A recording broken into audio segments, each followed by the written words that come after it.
Billings fans looking for a touchdown in Texas, but right now some of those efforts are grounded.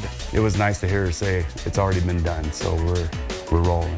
Plus full steam ahead. This is who we are, and the future of rail is bright. Billings hopes to put passenger rail service back on the tracks, but the county looks to throw up a stop sign. And puppy love. Training a dog is hard. Training a service dog is even harder. Billings nonprofit making a difference for both veterans and dogs. The MTN 530 News starts right now. From Montana's news leader, this is the MTN 530 News. Good evening, everyone. Thanks for joining us tonight. I'm Russ Riesinger. And I'm Andrea. Lutz. The Frisco Frenzy is well underway as Montana Grizzly fans look to book their tickets to the FCS championship game. But for fans in Billings, that process is now a little more complicated and pricey. Missoula and Great Falls are offering charter packages to the big game, as was Billings, until it was surprisingly canceled. Tonight, our Charlie Kleps dives into that decision and options still available for fans. In just a few short weeks, Toyota Stadium in Frisco, Texas won't be packed with the green and gold you see here, but instead it will be filled with Montana Grizzly maroon. It's the stage for the national championship game, and many Grizzly fans in Billings are making their travel arrangements to make sure they'll be there for the big game. Nelson looking for room. That's it! Those last two games, I mean, they were definitely heart stoppers. It's been a wild ride for Montana Grizzly fans, as their team won 2 straight overtime playoff games, clinching their spot in the national championship. The last 2 games, I come out of there, my ears are ringing. Season ticket holder Brian Meyer was at both games. It's just awesome to actually be there. You know, it's one thing to watch them on TV, but to actually be there in person is just awesome. Perhaps better than being there in person was the surprise Meyer's wife had waiting for him immediately following the game. Walking out of the game, and to my surprise, my wife had already booked the tickets. So she didn't tell me, though, because she knew I would say, you know, why are you jinxing it? Meyer's wife booked their travel plans before Saturday's kickoff, a bold move that's now paid off, but not all fans were so lucky. The biggest challenges we're facing are the logistics. University of Montana Director of Communications Dave Kuntz says they've experienced significant challenges in trying to help Montana fans get to Texas for the game, including only receiving 4,000 tickets from the NCAA. Included in that was the tickets for the band, the players' families, all the support staff that's needed to get the team down there. After you take care of those considerations, that allotment gets pretty small pretty quickly. The university did try and arrange charter flights out of Billings, Great Falls, and Missoula, which included hotel, tickets to the game, and other events. But the Billings one was cut due to a lack of numbers. The third-party organizer had to make a decision. Kuntz says they are looking at adding more charter flights out of western Montana that would be offered without tickets to the game. Challenges he wishes he could eliminate,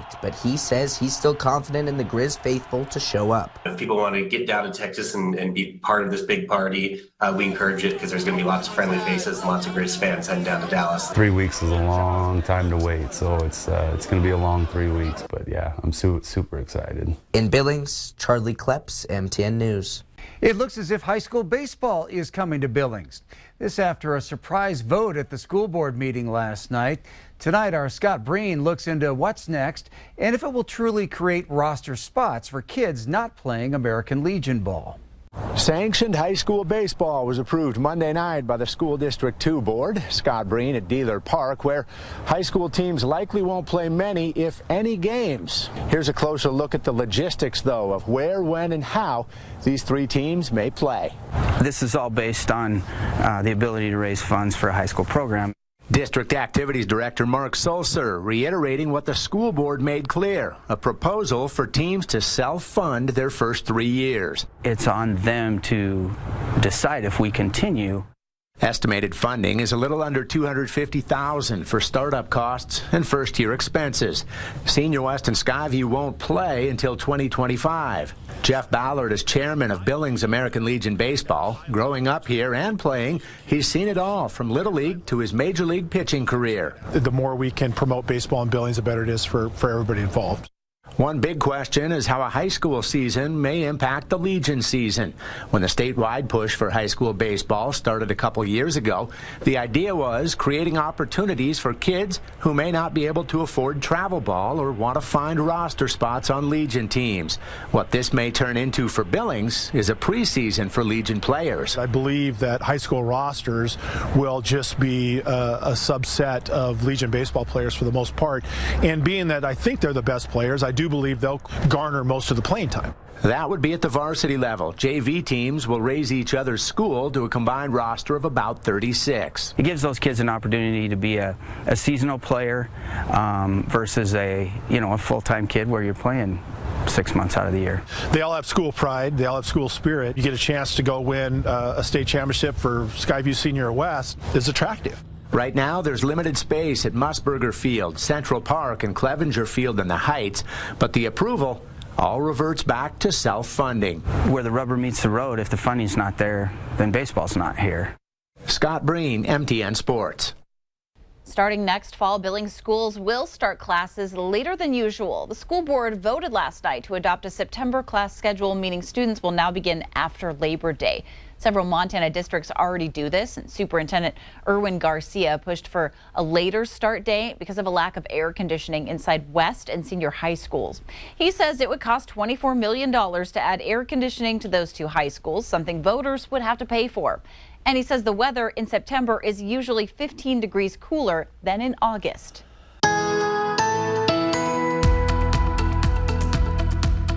Thanks for sharing your photos at weather@ktvq.com or use our free downloadable weather app. Jim, all the way over from the Ekalaka area, a beautiful end of the day today. And I'm going to move ahead to David's picture because it's a beautiful sky. But if you check it out, there is a little bit of snow on the ground, only a fraction nationally of what we saw at this same time last year.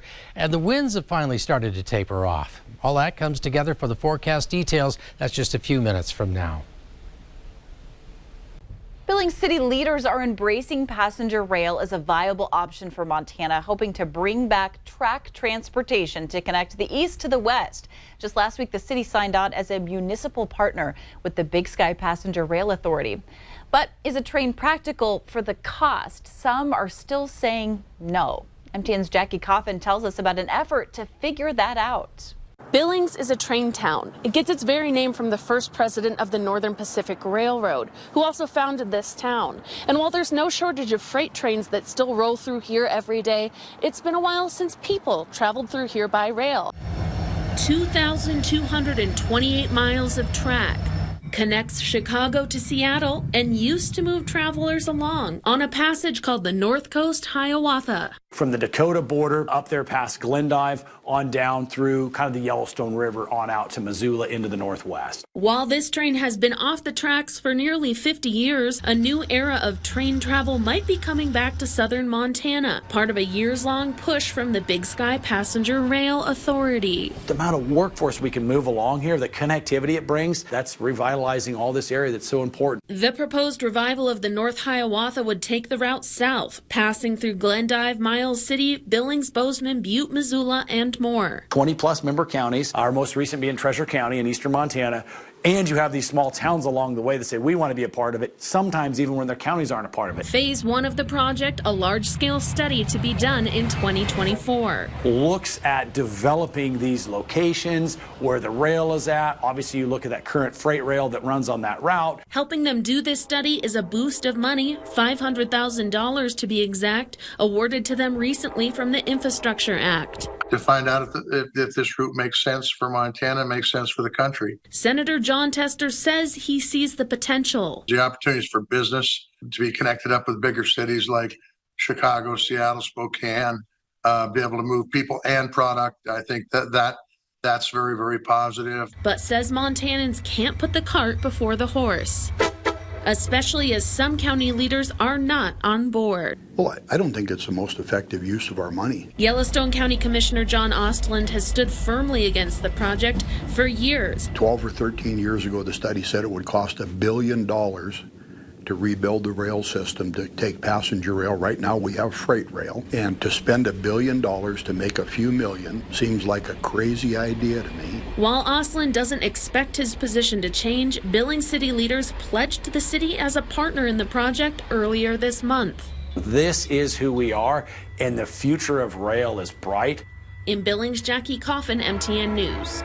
Christmas is often a time for surprises, and this was a pretty cool one for some students in Lockwood this morning.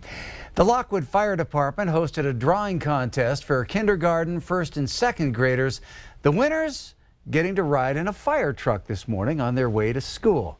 That's a pretty great way to end the semester. Still ahead on the MTN 530 News on Q2, Dog Tag Buddies. A Billings nonprofit pairs veterans with our furry friends. We have the story behind them next.